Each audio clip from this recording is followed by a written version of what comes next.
You're welcome back to Morning Express. Now, let's set a different tone for conversations on the program today, focusing on the power sector crisis rocking the nation. Of course, we have a political economist in the studio, also one of our presenters here at ADBN Television, who has always been quite vocal about socioeconomic issues in the news.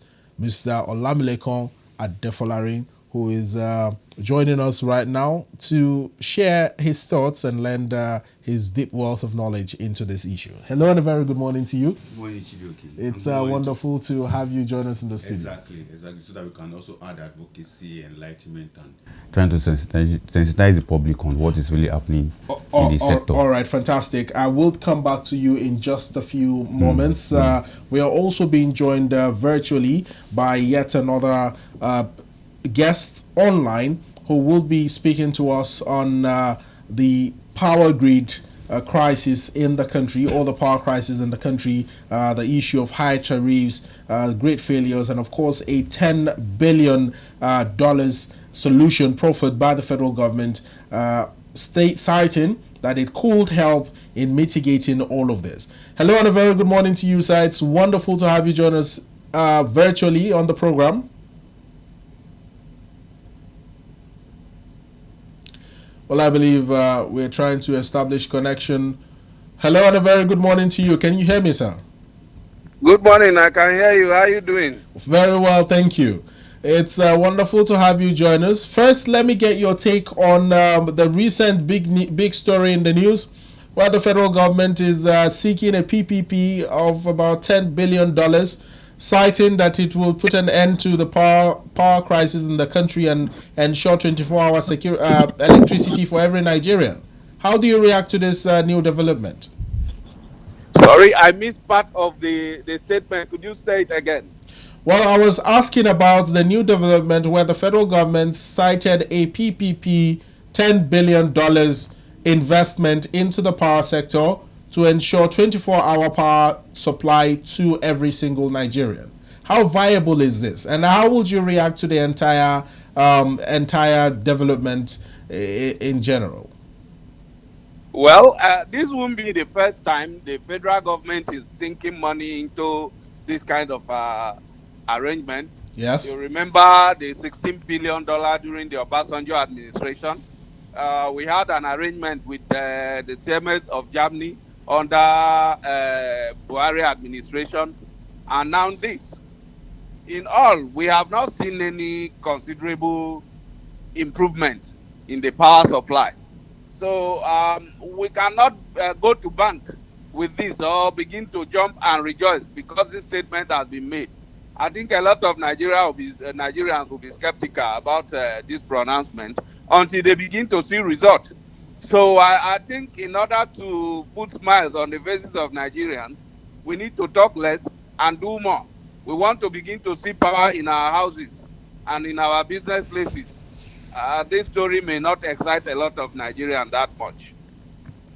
Well, it appears that the story isn't quite exciting to you, but let's also talk about the constant and incessant power grid failures, where Nigerians are now beginning to mock the Minister of Power and the Ministry of Power in general, that it appears that our power sector is now in an ICU situation where it has to be revived every 2 working days.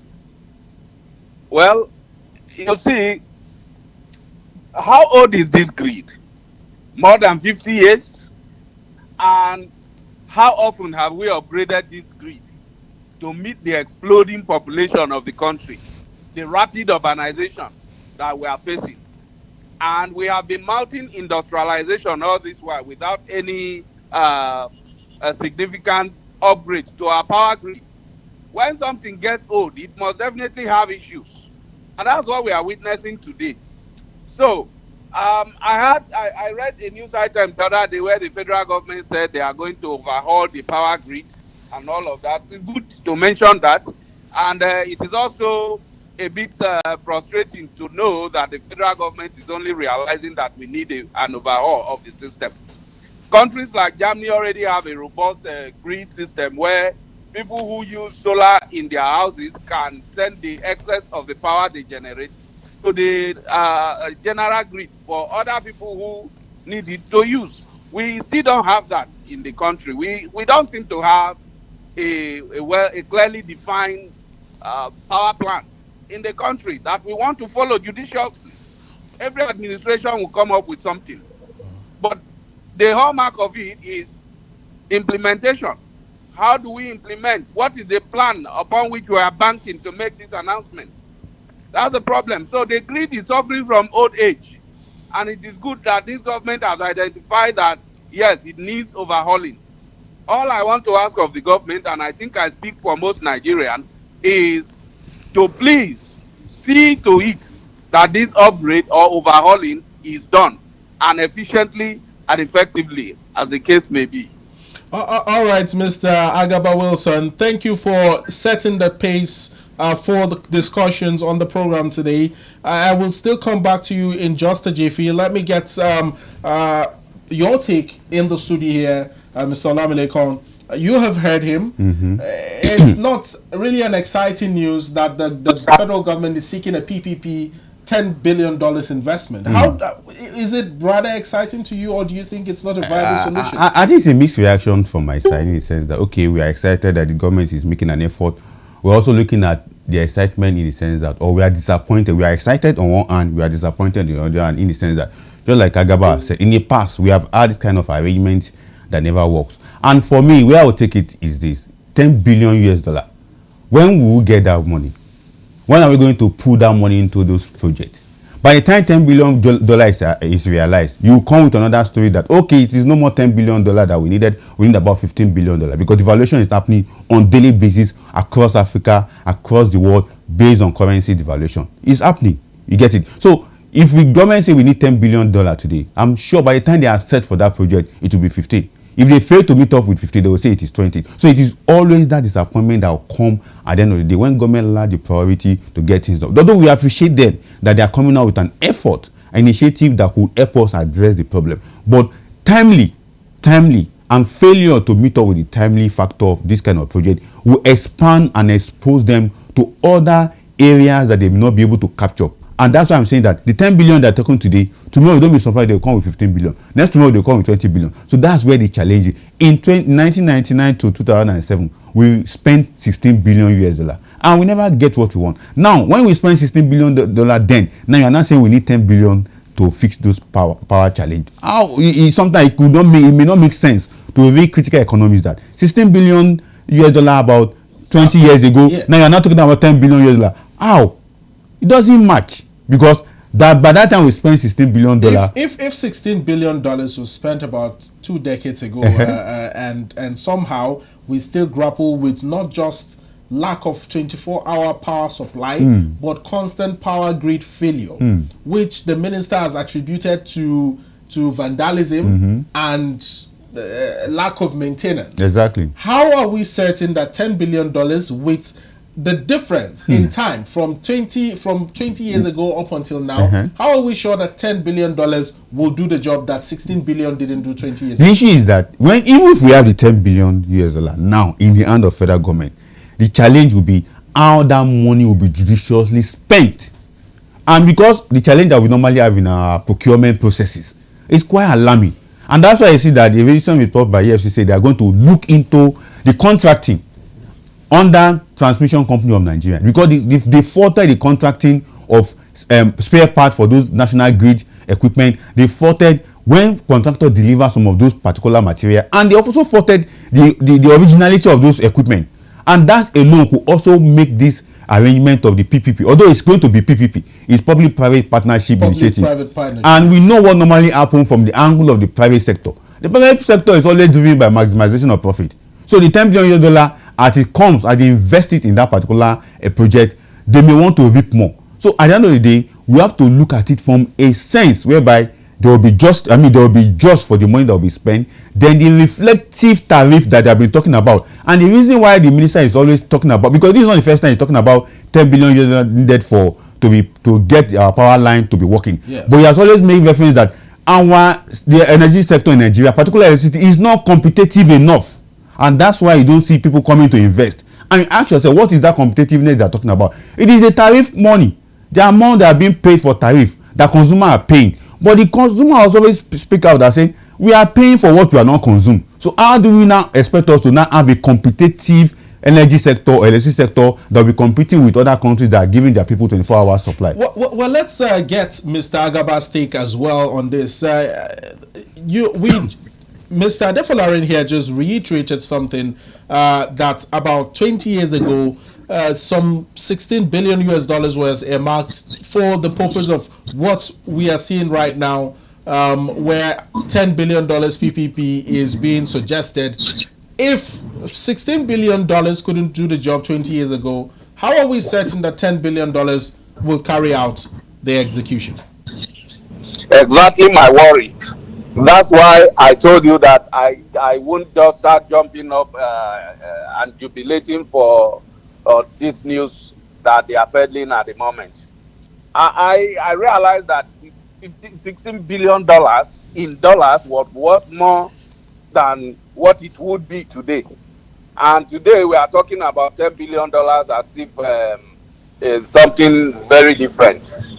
With the problem we currently have in the power sector, the deficit in infrastructure and all of that, I don't see 10 billion doing much. Even if the government want to judiciously put this money into the system and also supervise it to the level that nobody is able to take anything away from it, and we are not losing consultation services and all of that.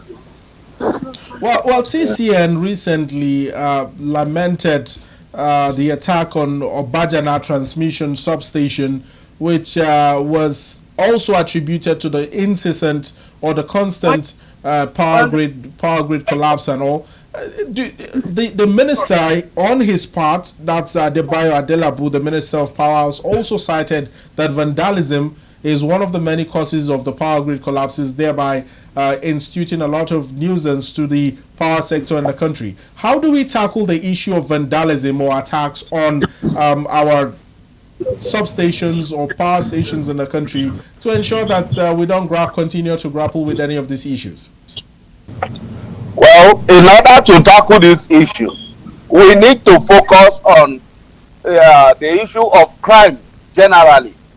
You would agree with me that most times when a person commits a crime in this country and leaves the crime scene, the chances of the person getting away with that crime is almost 90%. And if people can get away with crime, it encourages more people to get away with crime. What is the government doing particularly to reduce the issue of crime holistically?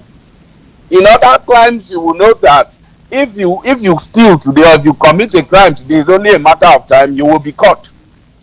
And so you ask yourself whether or not I want to be caught tomorrow or caught today, or I shouldn't do the crime at all. But there are a lot of people committing serious crime and getting away with it. So it will only encourage people to do it. When kidnapping started, when people started getting away with kidnapping, it became a business. Banditry started, people started getting away with it, it became a business. Vandalization of power installation started long ago. I remember in the 1990s when this used to happen, they would go and roll up cables from the poles, and nothing will happen. It became so much before they have to change the type of wires they use to the less expensive ones that we have today. And up until now, we still don't have a robust security architecture for protecting our power installation. I mean, power is like a major fabric of any nation. Why don't we have anything to protect that? So I think the government have to address the issue of crime holistically in order to be able to. Well, that's quite a brilliant take there, Mr. Agaba. Let me come back to you, Adefolarin. You have listened quite closely to his assertions on the issue of ensuring security for our power structures within the country. And it appears as if there is a particular ulterior motive apart from just theft. that has to do with some of these attacks, you know, on substations or power stations in the country. How would you react to this? I think first and foremost, who are the people carrying out those theft? Who are the people carrying out those vandalism? I'm yet to see any visual of any vandalized traveling pool of TCN. Yeah. Except the one there was captured, and that particular one they say it was vandalism. But when we saw the picture, we saw that it was a wind-blown effect on it, because nobody can go and turn down a particular. You understand? A 330 kV, you go and turn it down. It has to be that a wind blow it and it's fell. Now, secondly, those substations like the one that happened in Geregu is in Ajakuta. That's the one they attacked. Nobody have shown us the picture of what was taken out of that place. You get it? Now, why I'm asking this is because most times they say it's vandalism, most times they say it's a theft. But what are the people carrying out the theft? These are 33 kVA that current run on them 24 hours, except when the national grid collapse. Yes. I've been able to focus on that sector for some while. Current run on those 33 kVA and other less 132, 140 and the rest of them, the way they are, it runs on them. Except when national grid collapse, and you don't touch those cables except it is communicated from the substation or from the national grid station where communication pass to before they off it. And now it means that there are internal sabotage within the system. Yes. Because you can't go and cut a cable that is traveling all the way from Niger State to Abuja, and you now say, okay, somebody must be aware of it. And that's why I see that when AFCC they want to investigate the contracting of those projects, they knew what they are saying, because they have been able to, maybe they have gotten the message or information around internal sabotaging, particularly by the workers in those sectors. And that's what we need to first treat. Even though my friend Agaba said we should look at crime generally, but we can segment it to the power sector, particularly looking at the staff and workforce of TCN, their engineers. What are they doing? Why are they? So is it that there is a collaboration within them that we should be allowing this to happen so that we can continue to enjoy some allowances every month added to our salary? Because we must look at it thoroughly from that angle. Yes. Then two, the cables that we're talking about that are being carted away, or the equipment that are being carted away, where are they being taken to? Who is buying it? I had a guest on my show, the market report, and he said some insightful suggestion that there was a time they suggested to the government that we can have trademark cables, we can have trademark equipment that will be stamped. So that if anybody is buying it, you know that you are buying a stolen thing from the government. So and that they can be traced. Exactly. So I think this will be a very novel way to address some of the challenges. Although people have also suggested that we can have a community watch around those equipment, because they pass through communities. Community watches don't quite work as seamlessly as most people purport it to be. Yes, security watches should be there, but how many security watches do you want to set up across the country? Because it has worked in the Niger Delta against pipeline vandalism. It has also. How many people are interested in ensuring that they protect power plants, electricity power plants in the country, unlike the Niger Delta where it is oil, and we all know that oil is a bigger and a juicier industry than electricity. But it is also juicy. If it is not juicy, nobody will vandalize, nobody will be cutting away some of those equipment, nobody will cutting people's cable, nobody will go into a community transformer and remove some things from it. It's also juicy. It's just that it's more dangerous, much more dangerous, because the current may be running. If you are not careful enough, the person may be electrocuted. We have seen a lot of people going to transformer electrocuted on several cases here in Abuja and other parts of the country. So what I'm trying to say, if community vigilante can also come in to help them secure some of those properties or some of those assets, to go a long way, apart from entire and holistic review of our criminal activities, whereby people who are caught. I think it was last week one of our reports on ADBN that was reported that some vandalism were arrested by NSCDC. Yes. Whether they will be taken to court, whether they will be charged to court, nobody knows. But just like what Wilson have said, if we don't treat this case by punishing and sanctioning people who are found wanting in any area of criminal activity, apart from vandalism of electricity equipment or assets, then it will continue, it will fatten. And that's why he made mention of kidnapping, he made mention of banditry, and made mention of terrorism, because before you know it, it will become a political issues. And I believe that if the government want to take this headlong, they can do it. Well, Agaba Wilson, the TCN said that the Obajana incident is part of a broader pattern of vandalism, targeting transmission infrastructure across the country. Why do you think there seems to be some sort of organized crime around or against the transmission infrastructure in the country? Is there some sort of ulterior motive behind it, or are we just looking at a case of theft? You see, I do not have any hard evidence to back up any of such claim, but it's only normal for us to begin to think in that dimension. If you see that our power installation has been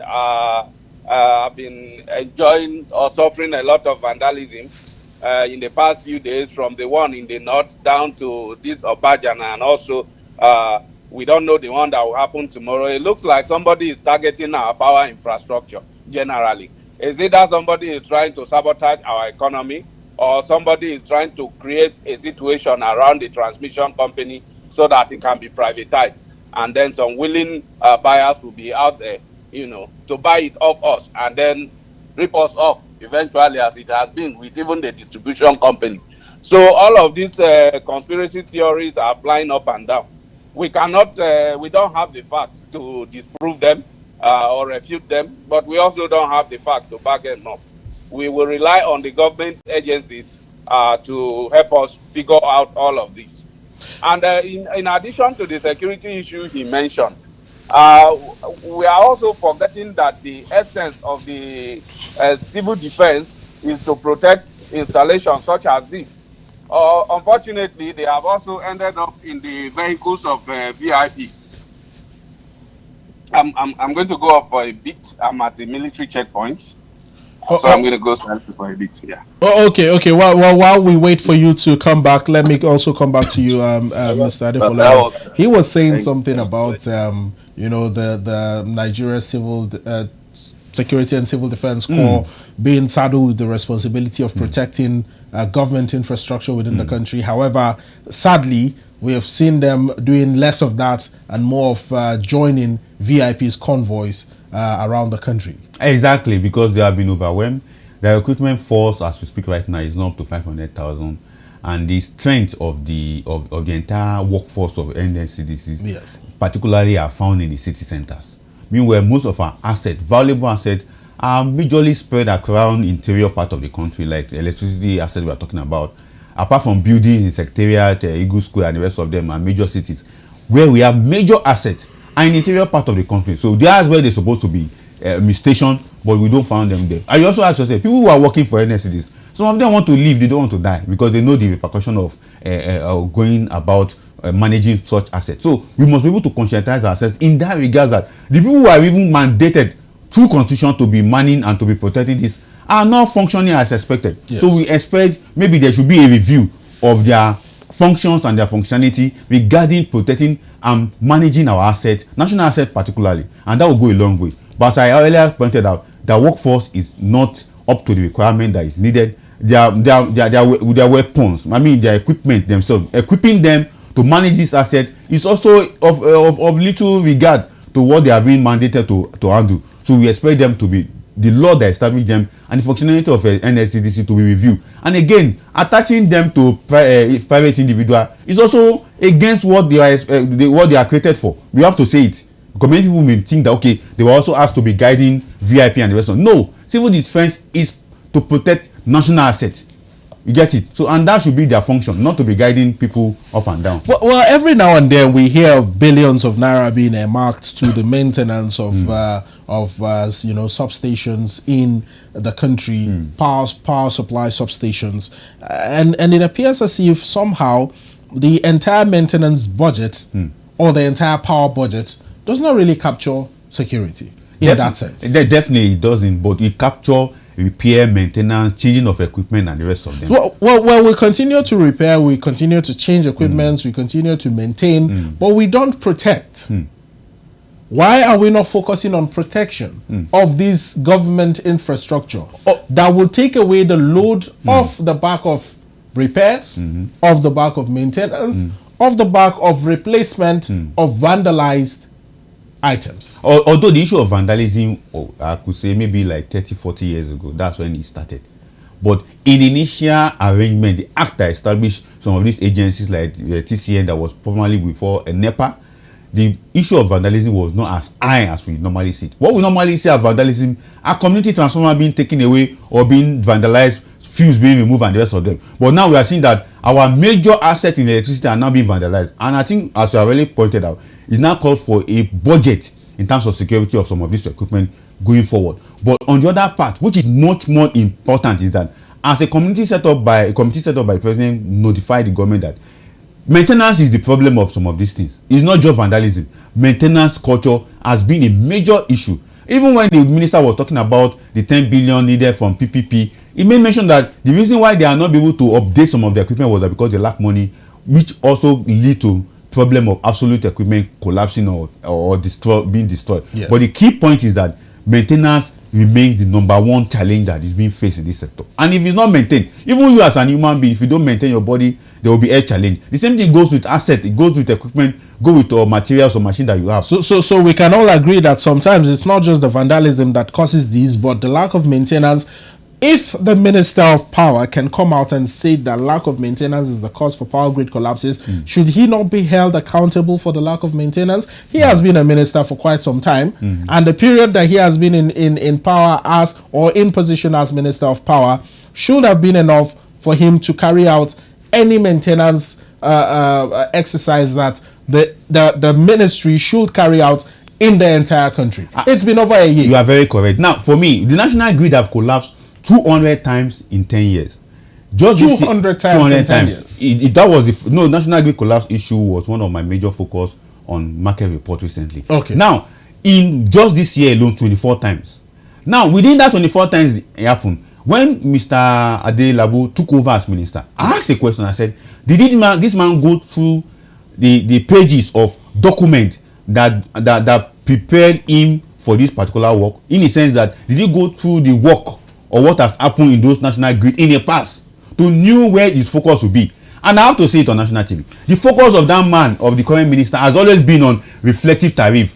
Reflective tariff in the sense that consumers should pay more for electricity. And that's when you see that they went and developed that wagon platform or whatever grade they want to grade Nigeria in terms of consumption. And I pointed out that it is not about the payment that Nigerians are complaining. It is you giving them the light. And you, the minister, if you cannot give them the light, there's no way you expect them to pay. And you, minister, if you don't look at what has really happened in that sector some years back, before it was privatized, before it was unbundled, before it was now beginning to follow the new novel that is following, you're supposed to know what has happened in the past. And that's why it was just now or recently begin to understand it is maintenance that is the problem. Before, everybody thinking that let us push money. In Nigeria we push money into problem, but we don't sit down to look at the problem, analyze the problem, and find solutions. Let's see if Mr. Wilson Agaba is back on the line. Hello, Mr. Wilson, are you back together with us now? Yeah, I've been back for a long time. Oh, well, fantastic. Do you care to pick up from where Adefolarin stopped? Yes. I wanted to comment on the issue of including security in the maintenance budget of our infrastructure. You have the floor. One thing I would say I have come to realize about Nigeria is that we are always catching up with our problem. Instead of thinking it ahead and making provisions to prevent it from happening, we would rather it happens, then happen again, then we'll start saying, oh, this is happening. And then we start preparing. And before we prepare, it would have destroyed and eaten deep into the fabric. It is the same symptom you are seeing in the electricity sector. You would notice that we created this infrastructure. And by default, we ought to know that these are national assets and that are very important and crucial to our everyday economic activities. And to such extent, we should protect it.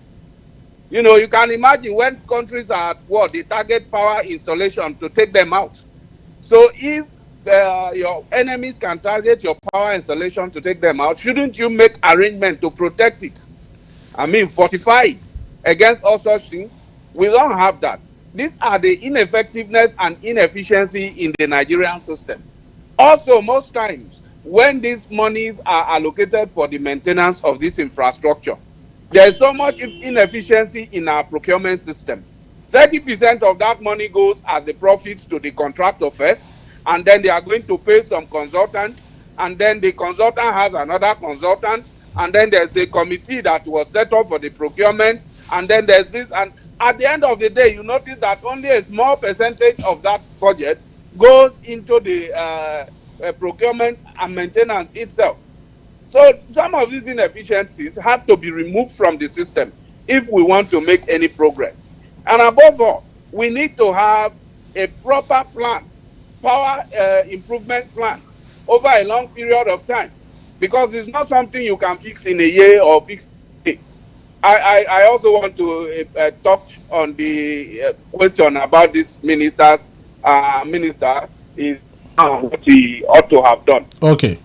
If you ask today, he will tell you that he's only been a minister for maybe about a year, and that that is too short to have done anything in terms of power infrastructure. To some extent, I would agree with him, But we need to see a clear direction. What you have evaluated, if it is not enough for you to have done anything positively, I think it is enough for you to have done a proper evaluation of the situation. I have also rolled out a clear and well-defined strategy of how you are going to fix the problem.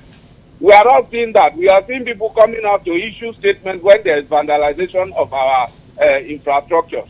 So it doesn't show that these people have a good grasp of our problem, or at least have the passion to fix the problem. Well, Mr. Wilson, let's also touch on the issue of tariff hikes and the rest. In the last couple of months, we have seen Nigerians move from paying reasonable amounts of money for their meters, for tokens to recharge their meters, to paying outrageous amounts of money, going up by almost 300%. How do we forestall this to ensure that even if Nigerians are paying such high tariffs for electricity, they at least get some reasonable amount of electricity, and not the whole band A, band B, band C, and the rest? I mean, Adefolarin here, it doesn't really subscribe to that aspect of banding of electricity. But let me get your reaction to it. High tariffs. In fact, I think that the banding of electricity consumer has no basis at all. No basis from the market aspect, no basis from the production aspect. In my own opinion, I am saying that from the understanding of somebody who is a business and financial consultant. I do a lot of business development for people, and I have to look at what you are putting out as your price, and we have to look at your own cost structure.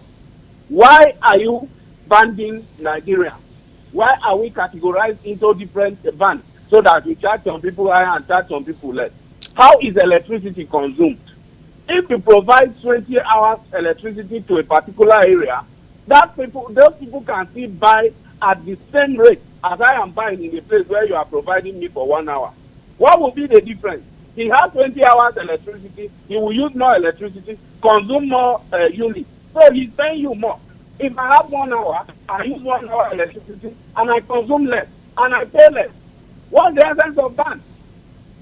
Is it that you install more expensive equipment in the place where you provide 24 hours electricity than the one you provide 2 hours or 1 hour?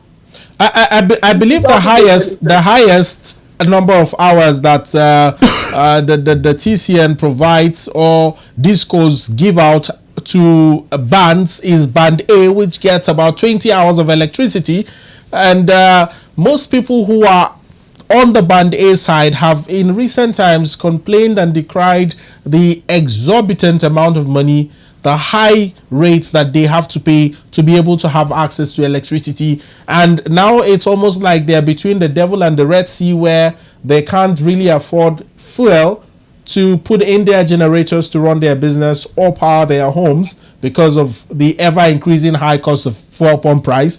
And now with the electricity tariffs ever skyrocketing, are Nigerians going to just be stuck between these two bottlenecks that seem to have no solution at hand anytime soon? Well, you see, sometimes I think that the government of the day need to have a sit down with every minister and some key agencies to actually give them a reason.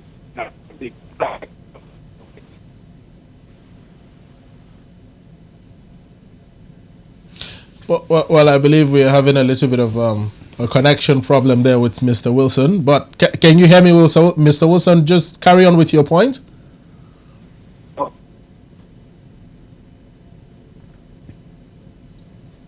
Well, we'll come back to you in just a short while. Let me have you react to this, Adefolarin. The whole devil and the Red Sea analogy, where people can't buy petrol because of the high cost. They can't pay electricity tariffs because it's too expensive. Although on a global scale, energy is very expensive. Yes. We have to tell ourselves the truth. But domesticating energy price and reflecting it on international price is what is killing and destroying local consumption of electricity. Simplify that. In the sense that we want to make our electricity price reflective and competitive like international pricing. It's very dangerous. And it's very dangerous in the sense that the energy that we are consuming here is supposed to reflect the environment of our economic analysis, particularly their economic production. But in our own case, the government wants it to be competitive so that they can attract investors. And at the end of the day, the investors are not coming. Because the more you are making it expensive for local consumption, people at the local level to consume, the more the international investor will be scared. You get it? And government are yet to understand. And when we see is talking about government need to bring their ministers together and let them look at some of these things and evaluate, what he's trying to say is that let us review the content or happenings in our local economic environment. If we don't look at that, we continue to look at, we want to chase someone in India and someone in China to come and invest in Nigeria. Meanwhile, what the picture of what they are seeing, they're glaring in their faces or TV they are watching, is that the consumer here, the local people are burdened by the price of this energy cost. Until we begin to review that to reflect local consumption, local environmental factor, then people will enjoy it. But if you continue to look at, we want to look it to reflect international pricing mechanism, then it will be very difficult. While reflecting international pricing out there, are we also reflecting international quality delivery? That's another thing we need to look at. But on the aspect of local consumption, the quality of the local consumption can be well managed. It can come in different categories, it can come in different grades. But when we now want to push it to become internationally priced, because there are two different things you have just pointed out. The quality of international quality standard and the pricing and international is different. Now we cannot meet up with the international quality standard. And for me, I always say that there's nothing like international quality standard. All nations determine the standard or whatever they want to produce. China today determine the standard of what they are producing. US do the same thing. There was a time China and US were having challenge over trading in toys. And US said that the toys that are being imported from China into US is of low quality, of low standard to them. But the European countries said, no, this is good for us, and they are buying it. So in this case, it is not about international mark standard or whatever, but it's about what the nation determined to be their standard. And in this regard of energy cost, we need to measure it based on the standard and pricing that will be more befitting to our local consumption and local pricing. But we have been doing the mistake of always looking at international reflective pricing, so that investors can be attracted. And that's what is destroying our monetary policy. And government is here to understand. The energy that we're talking about fuel, talking about electricity, we talk about other sustainable energy processes. Yes. Either green energy or the rest of them. Or solar energy. So we are reflecting the price internationally, and that's why consumers locally are complaining because it's too expensive. And our economy is not matching up to those countries that we try to emulate. Exactly, because the earning power or the per capita income of every Nigerian as we speak today has dropped. In 2014, it was about 460. Yes. Now it has dropped to about $332 per head annually. So how do you expect people that are earning so low to be able to now pay for a competitive international pricing of a product? Let's go back to Mr. Wilson. Mr. Wilson, are you back on the line with us? Yes, I'm back. Okay, you were about to react to what Adefolarin here has just said about the electricity tariff being high and the cost of fuel being high as well. What do you have to say? It is having a very negative effect on the life of Nigerians, because you would notice that this very important, in fact, compulsory utilities, the prices have increased. And yet people have not, you have not increased people's salary. So how are they supposed to meet up? Because these things are funded from a portion of their earnings. Even in the private organizations, they are unable to improve salaries because business environment has become tougher than before. So this is making life difficult for Nigerians. And I think these are things we need to look into. The government needs to take its time to take a holistic look at these issues. How these policies are having impact on the people. It is not easy out there. You take a survey, out of every 10 homes, I guarantee you 9 of them will tell you how difficult it is to live in Nigeria today. Well, Adefolarin here has cited quite a very important fact that in trying to emulate or copy international pricing of power or energy supply, we are also falling short in ensuring that we give the international quality standard as well. How do we dish out prices that are of international standard, yet the quality is a little bit below par? Well, you see, like you mentioned, I've always said most times it's like we copy something on PowerPoint from another country and then we post it as it is to Excel. It can never sit well. Yeah. Abroad, where they have this type of tariff system, the citizens have options. In the UK, for instance, where the tariff is high, they also have various distribution companies that you can switch to almost at no cost. If you are not okay with what is supplied to you or how these people are treating you today, you can just write to them and then go to another one. In Nigeria today, you are compelled to buy from only one person, irrespective of how the person treats you. The distribution company can work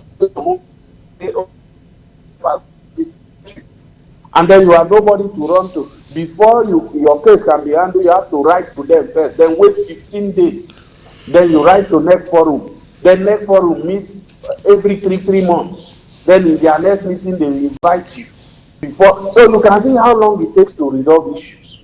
Then let's not even talk about overbilling, estimated billing, and all of these things that are everywhere that have not been taken care of.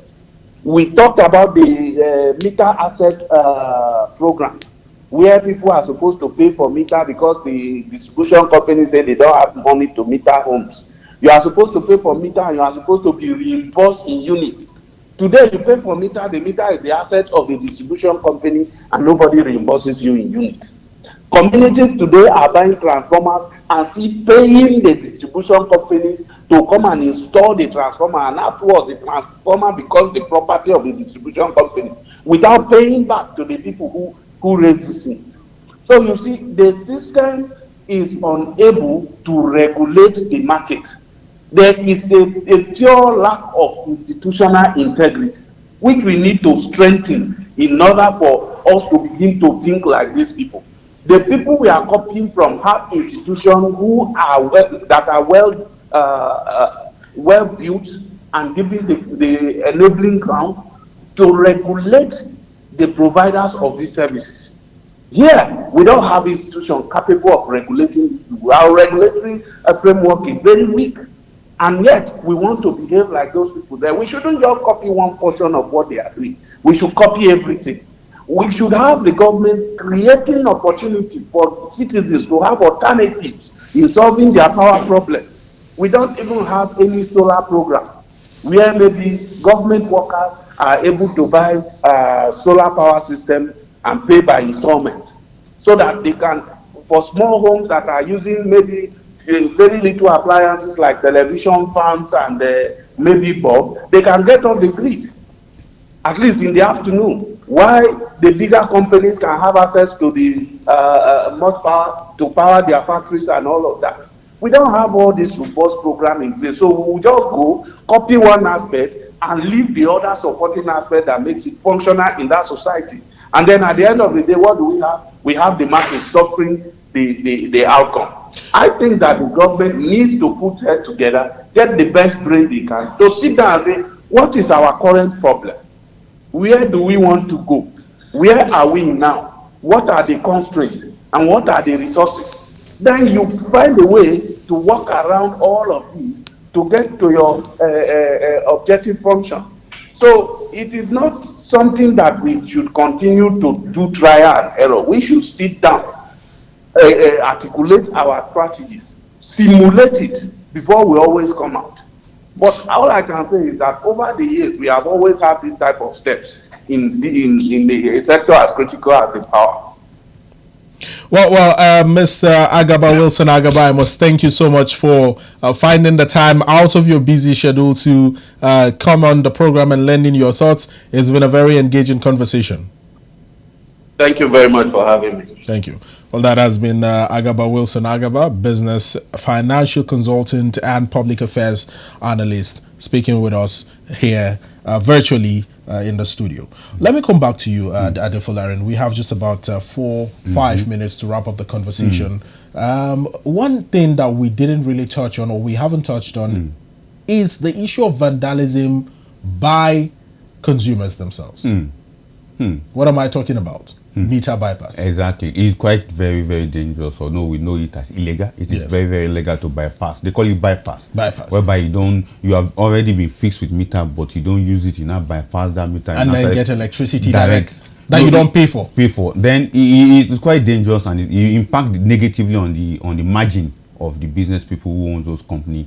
But on the other hand, it is because of what the social vibes in our society. Yes. The menace of corruption and the menace of misappropriation of government policy, as well as application of government policy, is what has happened. So the citizens themselves have learned that if these people are just collecting our money and giving us darkness, or I buy a unit that's supposed to last for 6 hours but it ended up lasting for 3 hours, it means that something has happened. So it was because of that social negativism in our environment that made some of the consumer of electricity to be carrying out that. And just like we seen pointed out, because of weaker regulation, regulators don't control NEC, particularly Nigeria Electricity Regulatory Commission, that's supposed to be monitoring the activities of these distributors as well as all of them all together. Yes. It's not doing what is expected. The bureaucracy nature of that particular organization are weighed down that sanctioning power of the organization. That's why I see that from the regulator to the provider, service provider, to the consumer themselves, all of them are having fault line in terms of how this electricity is supposed to have impacted us. Now, many people would argue that perhaps we shouldn't really fault the consumers themselves, considering the fact that all these points that you have laid out, the lack of constant electricity, the high tariff that doesn't really match with the number of units that you're buying, there are just a lot of loopholes in the system. At this point, Nigerians have even lost track record of how much electricity costs per unit. Exactly. They just pay. They just buy. Oh, Exactly. let me buy 5,000 naira units. It used to last a week. Now it lasts 2.5 days. Although on the part of the consumer, we also need to look at the equipment in your house. We also look at the usage, what you are using electricity for also matters. But on the part of the service provider themselves, we know they are at fault. Everybody know that the transmission company, from the generating company, even though generating company, most of us have not paid attention to them because they are generating.